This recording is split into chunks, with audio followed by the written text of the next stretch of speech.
Technology அப்படிங்கிறது வளர்ந்துக்கிட்டே இருக்கும். ஸோ, அந்த வகையில சினிமால இப்ப ஏகப்பட்ட புதுவிதமான டெக்னாலஜிஸ்லாம் வந்திருக்கு. அது என்னன்னு இந்த வீடியோல ஃபுல்லா பார்க்க போறோம். ஸோ, இந்த காலத்துல சினிமா அப்படிங்கிறது ரொம்பவே ஈஸியா ஆகிருச்சு. இப்போ அந்த காலத்துல ஃபிலிம் வச்சு சுத்திக்கிட்டு இருந்தோம். ஸோ, இப்போ டிஜிட்டல் வந்தோனே ஏகப்பட்ட விஷயங்கள் ஈஸியா பண்ண முடியுது. அந்த வரிசையில இப்போ வந்திருக்க விர்ச்சுவல் புரொடக்ஷன் டெக்னாலஜி அப்படிங்கிறது சினிமா ஃபீல்ட்லயே வேற லெவலுக்கு எடுத்துட்டு போற ஒரு சூப்பரான டூலா இருக்கு. அத பத்தி கண்டிப்பா எல்லா ஃபிலிம் மேக்கரும் தெரிஞ்சுக்கணும். விர்ச்சுவல் புரொடக்ஷன் அப்படின்னா என்ன? ஸோ பேசிக்கா சினிமால பார்த்தீங்கன்னா, பலவிதமான இடங்களுக்கு போய் ஷூட் பண்றது அப்படிங்கிறது தான் மிகப்பெரிய பிரச்சனையா இருக்கும். பலவிதமான காடுகள், மலைகள் அந்த இடத்துல நம்ம கதை ஈஸியா யோசிச்சிடலாம். பட் அந்த இடத்துக்கு போய் ஷூட் பண்றது ரொம்பவே கஷ்டமா இருக்கும். ஸோ அதுக்கு என்ன பண்ணுவாங்க அப்படின்னா, பேசிக்கா ஒரு கிரீன் ஸ்கிரீன் செட் பண்ணி, அந்த கிரீன் ஸ்கிரீன்ல பேக்கிரவுண்ட மாத்தி ஷூட் பண்றது தான் இவ்வளோ காலமா நடந்துட்டு வருது. ஸோ விர்ச்சுவல் புரொடக்ஷன்னா என்ன அப்படின்னு பார்த்தீங்கன்னா, கிரீன் ஸ்கிரீனுக்கு பதிலா எந்த லொகேஷனுக்கு அவங்க போய் ஷூட் பண்ணணும்னு ஃபீல் பண்ணாங்களோ, அந்த லொகேஷன்ஸோட 3டி என்வைரன்மெண்ட்ட ரியல் டைம்லயே குடுக்கறது தான் இந்த விர்ச்சுவல் புரொடக்ஷன். ஸோ கிரீன் ஸ்கிரீன எடுத்துட்டு அந்த இடத்துல ஒரு ஃபுல்லா எல்இடி வால் செட் பண்ணிருவோம். ஸோ அந்த எல்இடி வால்ல அவங்க என்ன லொகேஷன் போகணும்னு ஆசைப்பட்டாங்களோ, அது அப்படியே டிஸ்ப்ளே ஆகும். ஸோ அத வச்சு ரொம்பவே ஈஸியா, ரியலிஸ்டிக்கா ஷூட் பண்ணலாம்.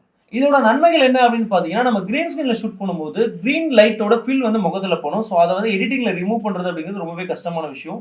இந்த விர்ச்சுவல் புரொடக்ஷன்ல ரியல் என்வைரன்மென்ட்டோட லைட்டிங்கே இருக்கறனால, ஸோ ரொம்பவே ரியலிஸ்டிக்கான ஃபீல் குடுக்கும். கிரீன் ஃபீல் சுத்தமா இருக்காது. ஸோ இந்த பிரச்சனை பார்த்தீங்கன்னா, மேண்டலோரியன் வெப் சீரிஸ்ல நடந்தது. ஸோ மேண்டலோரியன்ல வந்து ஒரு ஹெல்மெட் போட்டிருப்பாங்க. அது வந்து ஒரு சில்வர் மாரி இருக்கும். ஸோ அந்த சில்வர போட்டு நீங்க கிரீன் ஸ்கிரீன்ல போய் நின்னீங்கன்னா, அந்த சில்வரோட ரிஃப்ளெக்ஷன்ல வந்து பார்த்தீங்கன்னா, ஃபுல்லா கிரீன் கலர் தான் இருக்கும். ஸோ இந்த விர்ச்சுவல் புரொடக்ஷன் அவங்க பண்ணதுனால, ஃபுல்லாவே ரியலான ரிஃப்ளெக்ஷன்ஸ் அவங்க பண்ண முடிஞ்சது. ஸோ இதே மாரி ஸ்பேஸ் சீன்ஸ்லாம் பண்றீங்க அப்படின்னா, கண்ணாடி விதமான ஷூட்ஸ்லாம் போடணும். இப்ப நானே கண்ணாடி போட்டுட்டு கிரீன் ஸ்கிரீன் நடிக்கும்போதே, இந்த கண்ணாடியில வந்து கிரீன் ஃபீல் இருக்கும். ஸோ அத கீப் பண்ணி ரிமூவ் பண்றது ரொம்பவே கஷ்டம். ஸோ அந்த பிரச்சனை எல்லாமே இதுல நிவர்த்தியாகும்.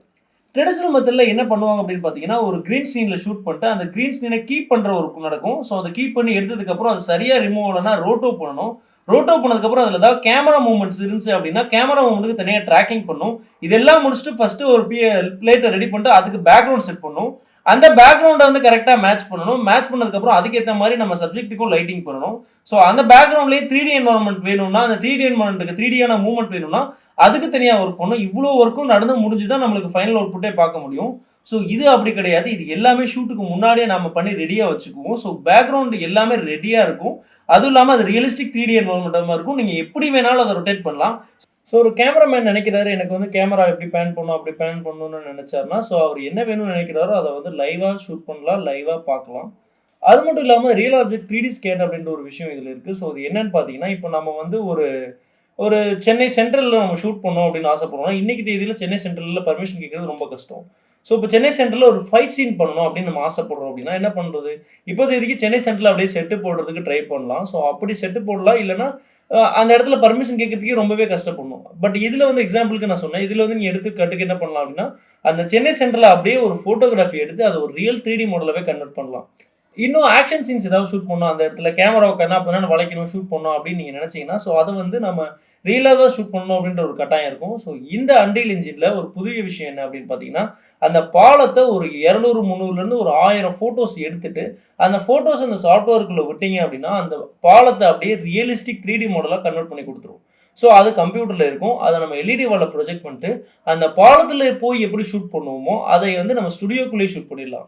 ஸோ இப்ப நீங்க அந்த பாலத்துல ஷூட் பண்ற லொகேஷன் செலவு, அங்க கிரவுட் மேனேஜ்மென்ட் ஏகப்பட்ட காம்ப்ளிகேஷன்ஸ் எல்லாமே இந்த ஒரு மெத்தட்னால ஈஸியா நிவர்த்தி பண்ண முடியுது. இந்த மாரி பல லொகேஷன்ஸ் நம்ம கிரியேட் பண்ணி ஷூட் பண்ணலாம். இருக்கிற லொகேஷன ஃபோட்டோகிராஃபி எடுத்து அத 3டி மாடலா கன்வெர்ட் பண்ணி ஷூட் பண்ணலாம். ஸோ அந்த மாரி பல விஷயங்கள் இந்த விர்ச்சுவல் புரொடக்ஷன்ல பண்ண முடியுது. அது மட்டும் இல்லாம அன்ரில் என்ஜின்ல பார்த்தீங்கன்னா, ரியல் டைம் ரெண்டர் இருக்கனால ரெண்டரிங்கும் ரொம்ப ஃபாஸ்ட்டா முடிஞ்சு, ஃபைனல் அவுட்புட் நமக்கு கையில ஈஸியா கிடைச்சிரும். அது மட்டும் இல்லாம குவிக்செல் பிரிட்ஜ் மூலமா ஏகப்பட்ட 3டி அசெட்ஸ நம்ம கம்பைன் பண்ணி, ஈஸியா பலவிதமான 3டி என்வைரன்மென்ட்ட நம்ம இஷ்டத்துக்கு கிரியேட் பண்ண முடியும். ஸோ எடுத்துக்காட்டுக்கு இந்த பேக்கிரவுண்ட்ல இருக்க மலைய நீங்க தூக்கணும் அப்படின்னா, நம்ம சிஜிலயே அந்த மலைய தூக்கி நவுத்தி எங்க வேணா வச்சுக்கலாம். ஸோ எடுத்துக்காட்டுக்கு இப்ப ஷூட்டிங் லொகேஷன்ல பார்த்தீங்கன்னா, அந்த ஸ்டேஜிங் அப்படின்றதுக்கு ரொம்பவே டைம் ஆகும். அந்த பொருள அங்க நவுத்து, அங்க மூவ் பண்ணு. எனக்கு இந்த ஃபீல் கிடைக்கல. இந்த இடத்துல இந்த மாரி இருந்தா நல்லாருக்கும். ஒரு ஜன்னல் வேணும். இந்த வீட்டுக்கு இந்த பின்னாடி எனக்கு ஜன்னல் வேணும் அப்படின்னு நீங்க ஃபீல் பண்ணீங்கன்னா, நம்ம சிஜில ஈஸியா ரியலிஸ்டிக்காவே ஒரு ஜன்னல தூக்கி அந்த இடத்துல வைக்க முடியும். இந்த ஒரு விஷயத்த நம்ம வந்து ரியல் ஷூட்ல அவ்வளோ ஈஸியா பண்ண முடியாது. ஸோ அந்த விஷயங்களுமே இதுல ரொம்பவே ஈஸியா பண்ண முடியும். ஸோ இது விர்ச்சுவல் புரொடக்ஷன் அப்படிங்கிறது ஃபியூச்சர் ஆஃப் ஃபில்ம் மேக்கிங். அத நம்ம கண்டிப்பா தெரிஞ்சுக்கிட்டே ஆக வேண்டிய கட்டாயம் இருக்கு. ஸோ அந்த விஷயத்த பத்தி நீங்க என்ன நினைக்கிறீங்கன்றத மறக்காம கமெண்ட்ல சொல்லுங்க.